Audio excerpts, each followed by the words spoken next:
Greetings, weary traveler of the free market. Look at this gold coin in your hand. Shiny, isn't it? It feels heavy. It feels eternal. But what if I told you that while you were sleeping in your hay bed, your king, yes, that guy with the fancy hat and the suspicious mole, has been busy in the royal basement? He's not making magic. He's making your dinner much, much more expensive.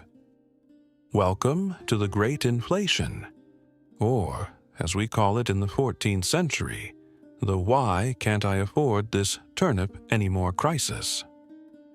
You see, the king has a problem.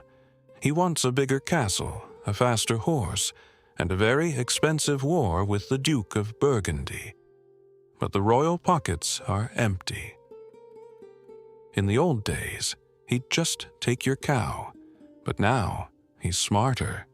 He gathers all the gold coins, melts them down, and mixes them with copper. Yesterday, 1 gold coin bought you a cow. Today, the coin looks the same, but the baker isn't stupid. He smells the copper.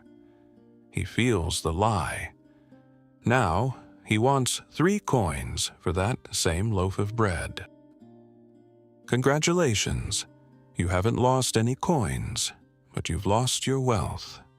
This, my friends, is the original money printer. Fast forward a few centuries, and the king's basement has evolved. It's now a giant gray building with marble columns. Very classy, very trustworthy. Instead of melting coins, our modern alchemists, let's call them the Central Lords, have a magic quill. They don't need copper anymore. They just add zeros. 1 click of a button and zap, trillions of new digital coins enter the kingdom.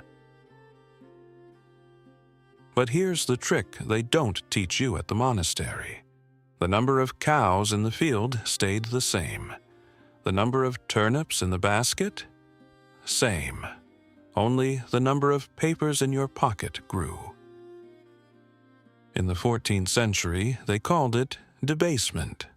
Today, we call it stimulus, but for your savings account, it's the same plague.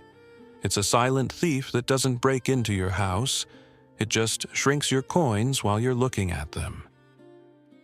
The Central Lords say, "Don't worry, 2% inflation is healthy. It's like a light breeze." Sure, a light breeze that blows away 20% of your castle's value every decade. Inflation is the king's favorite tax because he doesn't have to ask for it. He doesn't need to send knights to your door to take your gold. He just makes your gold less goldy. If you buried 1,000 coins in your garden in 1920, you were a lord.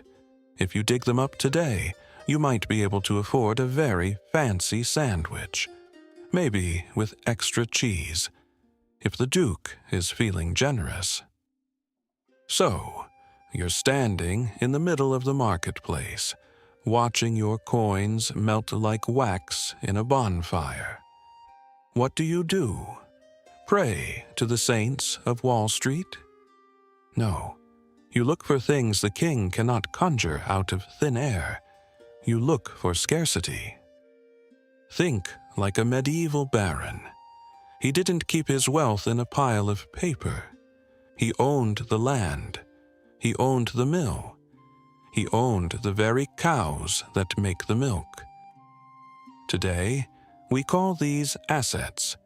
Stocks of great companies, real estate, or businesses that can raise their prices faster than the king can print his scrolls. If the price of bread goes up, the baker still makes his profit. Be the baker, not the beggar holding the paper. Then, there is the ancient god, gold. It's heavy, it's shiny, and most importantly, you can't just click more of it into existence.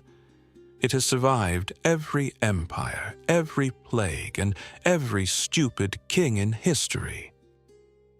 And for the brave knights of the New Age, there is the digital math, a ledger hidden in a cloud, guarded not by soldiers, but by logic itself.